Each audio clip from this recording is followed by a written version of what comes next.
20 years have passed since Earth faced its first alien invasion in 1996. In the aftermath of the devastating battle, the nations of the world united under a new global military force called the Earth Space Defense, or ESD.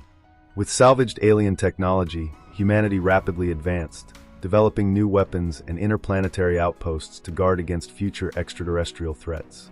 The ESD headquarters is located at Area 51, but it also has strategic bases on the Moon, Mars, and even Saturn's moon Rhea. Though humanity believes it has finally achieved peace and security, in the shadows of space, hostile alien forces are still watching and preparing. Former President Thomas Whitmore, the war hero of the first invasion, remains haunted by terrifying visions. Strange images flood his mind, especially one, a circular symbol with a straight line through it, something he keeps drawing over and over. He knows deep inside that the alien threat is far from over. Meanwhile, on the moon, two young pilots, Jake Morrison and Charlie, are helping install a massive defense weapon. During the operation, a malfunction threatens to destroy the equipment. Ignoring orders, Jake takes a daring risk and uses his tug ship to stabilize the weapon, narrowly avoiding disaster. Though he succeeds, Commander Jiang scolds Jake for his recklessness and grounds him from duty. Back on Earth, a strange event unfolds. The long-dormant alien prisoners captured 20 years ago suddenly awaken and begin thrashing violently in their cages. General Adams is called to Area 51 to investigate this alarming change. Something is stirring. At the same time, in Africa, David Levinson, now the ESD's director, is visiting an alien crash site that had remained active long after the 1996 invasion. He is accompanied by Catherine, a scientist researching psychic connections between humans and aliens, and Umbutu, a warlord who had been fighting alien survivors for a decade. Umbutu reveals that the buried alien ship recently began emitting a signal. Beneath it, a massive drill hole is discovered, evidence that the aliens once tried to reach Earth's core. David realizes the signal is a distress beacon, and worse, it's already been answered. On the moon, Jake video chats with his girlfriend Patricia, who is none other than Whitmore's daughter. She informs him that the Legacy Squadron, elite pilots from different countries, are visiting the moon base soon, including Dylan, Patricia's close friend, and the stepson of the late war hero Stephen Hiller. Tensions rise when Dylan arrives. There's bad blood between him and Jake after a near-fatal flight accident years ago. During their reunion, a heated exchange turns physical. Dylan punches Jake. Instead of escalating the issue, Jake takes the blame and quietly reflects on how far things have gone between them. Elsewhere in Area 51, Dr. Isaacs visits his partner Dr. Oken, who has been in a coma for 20 years. In a shocking moment, Oken suddenly awakens, confused but alive. Soon after, devastating news arrives. The ESD base on Rhea has been obliterated. Humanity is now on red alert. In Africa, David continues studying the alien signal and the mysterious circular symbols that Umbutu sees in his visions. He believes they're linked to an unknown alien race, possibly one that opposes the invaders. Then, without warning, a wormhole opens above the moon. A massive, perfectly spherical object emerges. It's unlike anything seen before. David warns the ESD leadership that this might not be hostile, it could be an ally. But President Lanford, fearing another attack, orders the moon base to fire the orbital weapon. The sphere is shot down and crashes on the moon's surface. David is furious. He wanted to study the object, not destroy it. He's ordered to return to Washington for a political hearing, but he's determined to retrieve the downed sphere first. Disobeying orders, Jake steals a shuttle and flies to Africa to pick up David, Umbutu, Catherine, and others. Together, they navigate through debris fields left by the old war to reach the crash site. Meanwhile, on Earth, a global celebration marks the 20th anniversary of the first victory over the aliens. President Lanford gives a speech, but Whitmore barges in to warn everyone. His visions are growing worse, and he's convinced this is not over. Suddenly, his head throbs and he collapses. Back in Area 51, Oken also experiences the same mental pain, as does Umbutu. Something is connecting them, a deep psychic signal. Then it arrives. A new alien mothership, colossal in scale, appears above the moon. Its gravitational field is so strong that it pulls entire parts of the moon base into space. Jake and his team narrowly escape with the sphere before the base is destroyed. The ship heads for Earth, decimating all satellite defenses along the way. Chaos erupts on the planet. Coastal cities are evacuated. The The mothership descends upon the Atlantic Ocean. Buildings, vehicles, and even people are pulled upward by its immense gravity. Among the destruction is Julius, David's father, who is thrown overboard from his boat during the impact. As the mothership begins its descent, David and his team race to understand what the aliens want. The new vessel, far larger and more powerful than the previous one, begins drilling into Earth's core, just like what was attempted in Africa years ago. This confirms their worst fears. The aliens are back to harvest the molten core, which will destroy the planet in the process. Back at Area 51, the surviving ESD leaders quickly assemble. They realize this invasion is even more coordinated and deadlier than the first.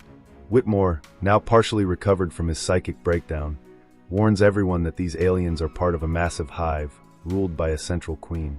The enemy's behavior, patterns, and psychic energy all point toward a single intelligence. Meanwhile, the team that recovered the mysterious sphere from the moon prepares to study it. Oaken and Isaacs work together and eventually unlock the sphere's hidden communication systems. A government agent, Floyd, accidentally touches it, and the sphere absorbs data from his mind, learning English instantly. The sphere comes alive and begins speaking. What it reveals changes everything. The sphere is not an enemy. It is a survivor from a planet that was also destroyed by the same hive aliens. These invaders are called harvesters, and they roam the galaxy in massive ships, drilling planets for their molten cores to fuel their technologies. The sphere race had been fighting back, developing weapons and training warriors across the universe. They even have a hidden refuge planet where survivors from various species gather to resist the hive. Now, with the sphere activated, the Queen knows its location and is coming to destroy it. David devises a desperate plan. The Queen is using a hive-based signal to track the sphere. So they'll create a decoy, place a signal-emitting copy of the sphere inside a stolen tug ship loaded with cold fusion bombs. Then they'll lure the Queen into a trap and detonate it. But there's one problem.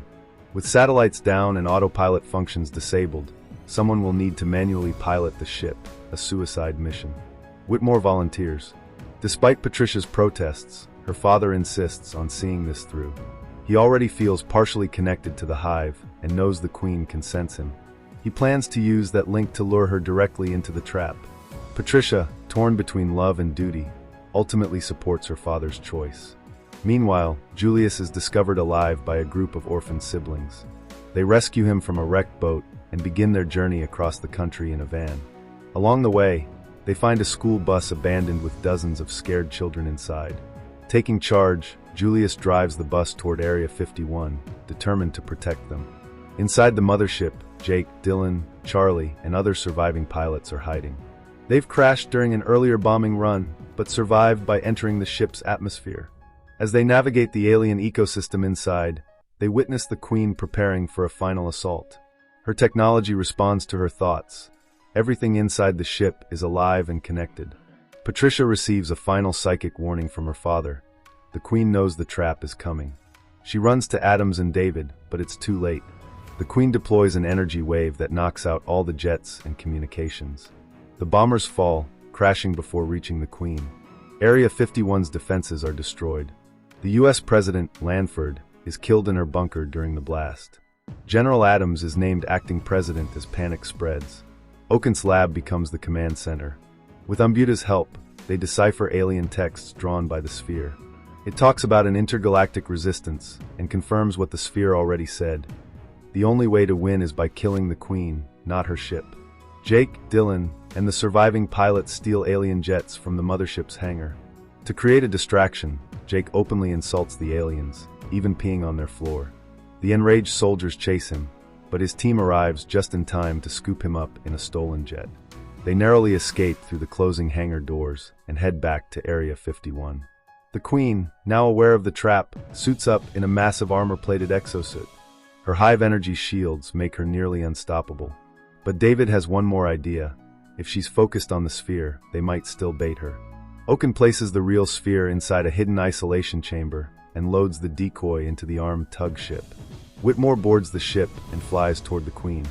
As the battle erupts outside Area 51, Patricia takes flight in a jet to support her father. Julius arrives with the bus full of kids, just as the Queen's army launches a ground attack. Alien soldiers swarm the base, and everyone prepares for a final stand. In the skies, Whitmore transmits the decoy signal, and the Queen follows. He flies into her ship and, with one final message to his daughter, detonates the bombs, engulfing the Queen's chamber in a fiery explosion. Everyone holds their breath, but she survives. Her personal shield, powered by the hive's core energy, kept her alive. Enraged, she breaks out and begins attacking the base herself. Patricia, using her training and instincts, notices a flaw. The Queen lowers her shield every time she attacks. Timing her moves perfectly, she fires at the exposed point and disables the shield. In retaliation, the Queen blasts Patricia's jet. She ejects just in time and parachutes safely to the ground.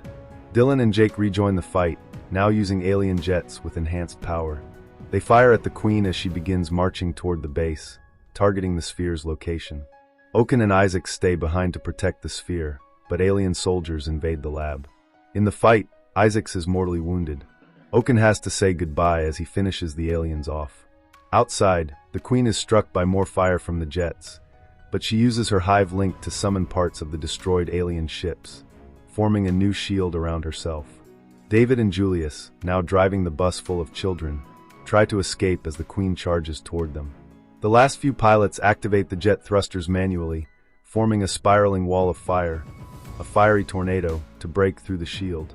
With perfect timing, the firestorm disrupts her armor. Patricia gives the final blow, piercing through the Queen's exposed core. The Queen lets out one final scream, then collapses. Dead. Instantly, all alien ships and drills shut down. The drilling stops. Earth is saved again. Around the world, celebrations break out. Humanity has not only survived the second wave, but now has an ally, the Sphere. It confirms that it will help train humanity and other civilizations to fight back in the upcoming intergalactic war. A secret refuge planet exists, filled with refugees from other worlds. Earth will now join this interstellar resistance. David looks to the stars. Humanity is no longer alone, and the war is far from over.